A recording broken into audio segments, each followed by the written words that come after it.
देवरिया में बनी अवैध मस्जिद पर बुलडोजर क्यों चला, इसके पीछे का रक्त रंजित इतिहास क्या है, यह समझने के लिए हम बात करेंगे बीजेपी विधायक शलभ मणि त्रिपाठी से। शलभ जी, आप मुझे बताइए, जिस तरह से इस मजार पर बुलडोजर चली, आखिर क्या इसकी कहानी है जिसकी चर्चा अब लगातार हो रही है? देखिए, मैंने किताबों में पढ़ा है, बहुत सारी किताबें जो इस जगह को लेकर छपी हैं और बाकायदे सरकारी किताबें हैं। उन किताबों में ये लिखा है कि ये जो मज़ार है, जिस व्यक्ति की मज़ार है, वो दरअसल उस इलाके का एक शहर कोतवाल हुआ करता था और जितनी भी हिंदू बहन बेटियों की डोली वहाँ से निकलती थी, उनके साथ वो अत्याचार करता था, उनको बंधक बना के उनके साथ बहुत तरह के दुर्व्यवहार करता था। और किताबों में यह भी लिखा है कि एक क्षत्रिय परिवार की बेटी की डोली जा रही थी, जब उसके साथ दुर्व्यवहार हुआ तो उसने उसका प्रतिकार किया और वहाँ पर जो दुराचारी था उसका उन्होंने वध कर दिया। बाराती मारे गए, पूरी उनका जो बारात के जो लोग थे उनको शहीद हो गए। तो इस बेटी ने खुद को भी जाकर आग के हवाले कर दिया और सती हो गई वो। तो सती माँ का भी वहाँ पर स्थान है। और यह जो व्यक्ति है, आगे चल के कुछ लोगों ने 4 बांस खड़ा किया, एक हरी चादर तानी और करते करते इसको, इस जगह को काफ़ी आगे ले जाकर इसको एक मज़ार के तौर पे तब्दील कर दिया। और इस अवैध मज़ार की आड़ में आसपास की करोड़ों अरबों की जो संपत्ति थी, उस संपत्ति को उन्होंने अपने कब्जे में कर लिया। अब माननीय मुख्यमंत्री जी के प्रकरण, ये संज्ञान में पूरा प्रकरण जब आया, माननीय मुख्यमंत्री जी के संज्ञान में जब सारी चीज़ें आईं तो इसको लेके जांच शुरू हुई, इसको लेके पूरी एक प्रक्रिया शुरू हुई। और वैधानिक प्रक्रिया में जब सारे तथ्य निकाले गए तो ये पाया गया कि पूरी की पूरी जो लैंड है, ज़मीन है, वो सरकारी ज़मीन है, बंजर ज़मीन है और सड़क की ज़मीन है, यानी NHAI की PWD की ज़मीन है, उसको ऑक्यूपाई करके एक बहुत बड़ा एक इन्होंने मज़ार खड़ी कर दी थी। प्रशासनिक कार्रवाई हुई, विधिक कार्रवाई हुई और उस पूरी जो मज़ार है उसको ढहाने की, उसको बुलडोज़ करने की कार्रवाई चल रही है। जो सरकारी ज़मीन है उसको खाली कराया जा रहा है और आगे चल के हम सबका ये प्रयास होगा कि वो जो जगह है उसका कोई अच्छा उसका उपयोग किया जाए, सार्वजनिक हित में उपयोग किया जाए।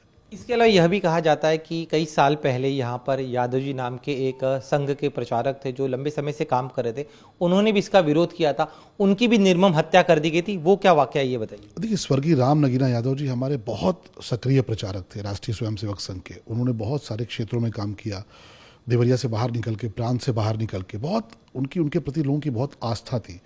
जब उनको ये पता चला कि ये मज़ार बनाई जा रही है और अवैध मज़ार बनाई जा रही है तो राम नगीना यादव जी ने उसका बहुत डटकर विरोध किया और परिणाम ये हुआ कि उनकी बहुत बेरहमी से उनकी हत्या कर दी गई। उनको चाकुओं से मारा गया, उनके जो परिवार के लोग थे उनको दहशतज़दा किया गया। और इस पूरे प्रकरण में जब उनकी हत्या हो गई, राष्ट्रीय स्वयंसेवक संघ के प्रचारक थे, जब उनकी हत्या हो गई तो उसके बाद से लोगों ने बोलना बंद कर दिया, लोग दहशतज़दा हो गए। किसी ने भी इस मज़ार के खिलाफ आवाज़ उठाने की दोबारा हिम्मत नहीं की। मुझे लगता है कि ये जो कार्रवाई हुई है, माननीय मुख्यमंत्री जी के निर्देश पर जो कार्रवाई हुई है, राष्ट्रीय स्वयंसेवक संघ के जो हमारे प्रचारक रहे राम नगीना यादव जी, उनके चरणों में सबसे बड़ी श्रद्धांजलि है। क्योंकि बहुत सारे लोगों को इस बात को लेकर तकलीफ थी कि राम नगीना यादव जी ने लड़ाई लड़ी, राम नगीना यादव जी ने अपना बलिदान दे दिया, अपनी कुर्बानी दे दी, लेकिन मज़ार जो है वो बड़ी होती चली गई और उन्होंने काफ़ी अपना दायरा बढ़ा दिया। मुझे लगता है कि स्वर्गीय राम नगीना यादव जी के लिए इससे बड़ी श्रद्धांजलि कुछ भी नहीं हो सकती। जो इनके हत्यारे थे वो कौन लोग थे और क्या ये सिर्फ संघ के प्रचारक थे इसीलिए इनकी हत्या कर दी गई या जो और भी कोई वजह थी? संघ के प्रचारक थे और अवैध मज़ार के खिलाफ लड़ रहे थे। जो इस्लामिक जिहाद था उसके खिलाफ लड़ रहे थे, इस्लामिक कट्टरता जो थी, चरमपंथी जो लोग थे उनके खिलाफ लड़ रहे थे और इसीलिए राम नगीना यादव जी की हत्या कर दी गई। बीच में सरकार आई समाजवादी पार्टी की, कांग्रेस की मिलीजुली सरकार आई और उस नाते जो प्रशासन से सहयोग मिलना चाहिए, जो पुलिस से सहयोग मिलना चाहिए, जो अदालती कार्रवाई होनी चाहिए, वो कार्रवाई नहीं हुई और इसके नाते स्वर्गीय राम नगीना यादव जी के जो हत्यारे थे वो हत्यारे छूट गए।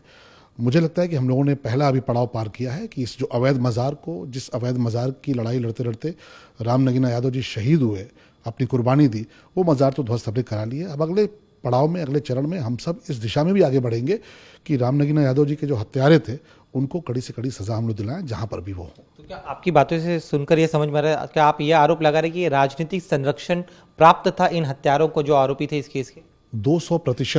200% राजनीतिक संरक्षण प्राप्त था। समाजवादी पार्टी की सरकार थी और समाजवादी पार्टी की सरकार में जिस प्रकार का संरक्षण मिला उन कातिलों को जिन्होंने राम नगीना यादव जी की हत्या की, उसी का परिणाम है कि राम नगीना यादव जी की हत्या में इंसाफ आज तक नहीं मिल पाया है।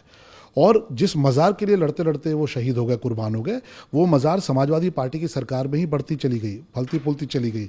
इतना ही नहीं, समाजवादी पार्टी की सरकार में दस्तावेजों में हेरफेर करके उस पूरी मज़ार की ज़मीन को गलत तरीके से मज़ार घोषित कर दिया गया। अब जब जांच हुई है तो पता चला है कि फर्जीवाड़ा किया गया था, धोखाधड़ी की गई थी।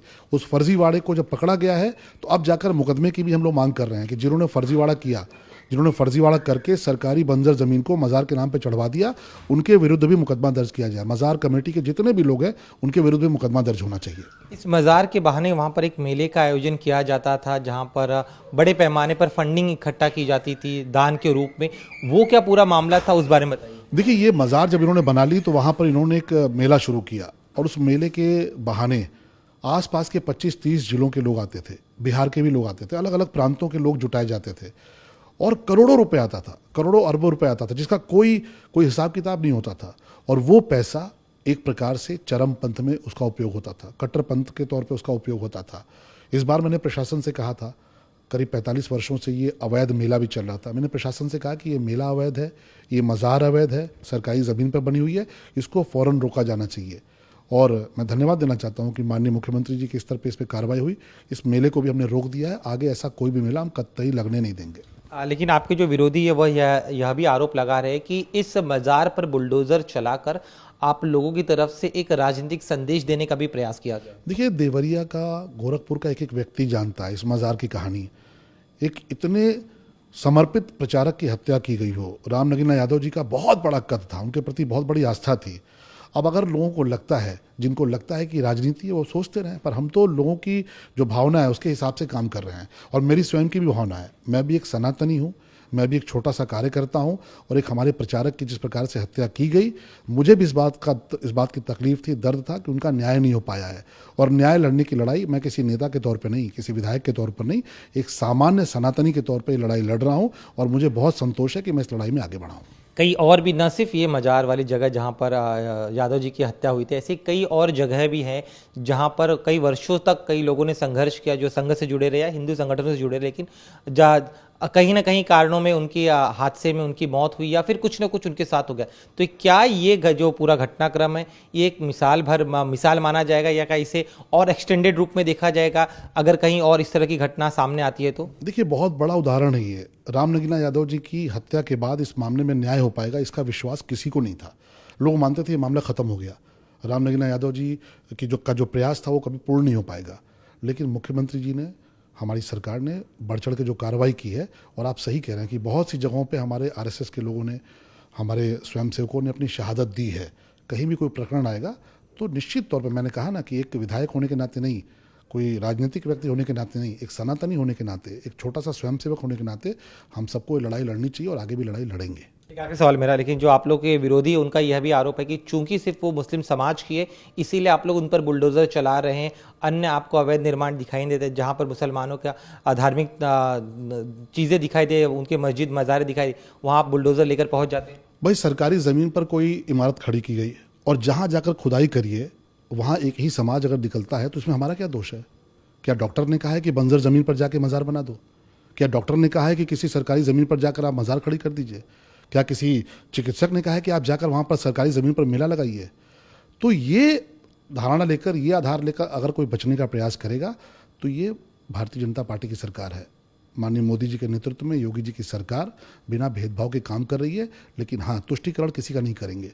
कोई इस आधार पर सरकारी ज़मीन कब्जा करना चाहेगा कि वो किसी मजहब से आता है तो हम कतई उसकी मंशा को कामयाब नहीं होने देंगे। शुक्रम से बात करने के लिए कैमरामैन सागर खाड़े के साथ दिनेश मौर्य, इंडिया टीवी, मुंबई।